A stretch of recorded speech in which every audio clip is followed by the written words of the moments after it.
Government తీసుకున్న నిర్ణయాన్ని ఒక సిటిజన్గా, ఒక బాధ్యత గల పౌరుడిగా సపోర్ట్ చేయాలి, ఎందుకంటే అక్కడ దేశం. బట్ లాజికల్ థింకింగ్, ఫ్యాక్ట్స్ని అర్థం చేసుకున్న మైండ్గా, వాస్తవాలు క్రిటిసైజ్ చేసే హక్కు ఉన్న వ్యక్తిగా దీన్ని అడగాలి. బాధ్యత గల గవర్నమెంట్ ఎప్పుడైనా కూడా అడ్వాన్స్డ్గా ఆలోచన చేస్తుంది, అడ్వాన్స్డ్గా సపోర్ట్ చేస్తుంది. లైక్ చైనాలో ఏం చేశారు, 5 సంవత్సరాల కిందటనే వాళ్ళు గోల్డ్ సిల్వర్ కొనుక్కోండి అని చెప్పి పిలుపునిచ్చారు. కొనుక్కోండి అని చెప్పి జనాలు గైడెన్స్ ఇచ్చారు. మీరేమిచ్చారు? ఏమి ఇవ్వలేదు. ఈరోజు వచ్చి కొనుక్కోకండి అని చెప్పేసి ఒక పిలుపునైతే ఇస్తూ ఉన్నారు. ఓవరాల్గా దీంట్లో మంచి ఉంది, చెడు ఉంది, నేను కాదను. బట్ ఒక రెస్పాన్సిబుల్ కంట్రీగా ఉండాలి కదా. స్టాక్ మార్కెట్లో గ్యాంబ్లింగ్, ఆప్షన్ ట్రేడింగ్లో గ్యాంబ్లింగ్, ప్రతి దగ్గర చాలా ఫ్రాడ్లు జరుగుతూ ఉన్నాయి. అక్కడేం పిలుపు రావట్లేదే, అక్కడేమి యాక్షన్ లేదే, అక్కడేమి స్టేట్మెంట్లు రావట్లేదే. సింపుల్గా చెప్తున్నాను, ఇప్పుడు ఎలక్ట్రానిక్స్ కోసం కూడా మనం డాలర్ వేస్ట్ చేస్తూ ఉన్నాం, ఖర్చు పెడతా ఉన్నాం. మరి ఎలక్ట్రానిక్స్ కొనొద్దు అని చెప్పి పిలుపు ఎందుకు రాలేదు?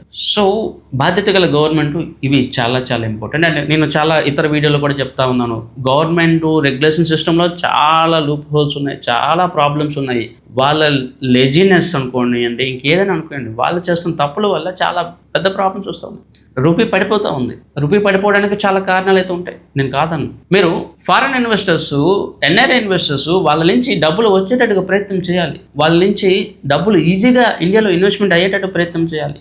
ఈరోజు ఎన్ఆర్ఐ అకౌంట్స్ ఓపెన్ చేయాలంటే ఎంత నరకం చూపిస్తూ ఉన్నారంటే అంత నరకం చూపిస్తూ ఉన్నారు. ఇది వాస్తవం. ఇప్పుడు ఏదో ఈ మధ్యన మళ్ళీ అవి కొద్దిగా ఈజ్ చేశారు, కానీ ఎన్ఆర్ఐస్ ఇన్వెస్ట్మెంట్ చేస్తే కదా మీకు రూపీ స్ట్రాంగ్ అవుతుంది. మన వాళ్ళు ఇన్వెస్ట్మెంట్ చేస్తే కదా మన ఎకానమీకి స్ట్రెంత్ అవుతుంది. వాళ్ళని ఏదో ఒక టెర్రరిస్ట్ని స్క్రూటినీ చేసినట్టుగా అడ్డమైన questions, long documents, long process, దానివల్ల నష్టం ఏంటి ఈరోజు తెలుస్తాం.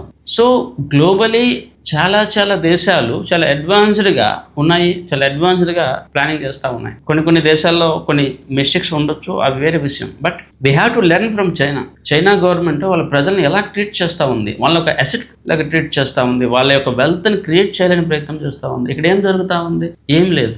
అవసరం ఉన్నప్పుడు ఒకలా మాట్లాడుతూ ఉన్నారు, అవసరం లేనప్పుడు ఇంకోలా మాట్లాడుతూ ఉన్నారు. బట్ ఫైనల్లీ నేను చెప్తా ఉన్నాను, ఇప్పుడు గవర్నమెంట్ ఏదైతే డెసిషన్ చేసుకుందో దాన్ని అందరూ సపోర్ట్ చేయవలసిందే. ఎందుకంటే government is ultimate, and government తీసుకున్న ఏదైనా నిర్ణయాన్ని మనం సపోర్ట్ చేయవలసిందే. ఎందుకంటే ఇది మోస్ట్ ఇంపార్టెంట్లీ ఎకనామిక్ సంబంధించింది. కానీ గవర్నమెంట్ అండ్ అడ్వైజర్స్ వీళ్ళు కూడా ఆలోచన చేయాలి కదా. వీళ్ళు కూడా కొంత యాక్టివ్గా అండ్ అడ్వాన్స్డ్గా ఉండాలి కదా.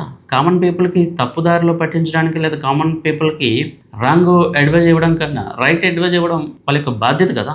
ఇది నా యొక్క క్వశ్చన్. నేను సత్య సంతోష్ సత్యనోదయ.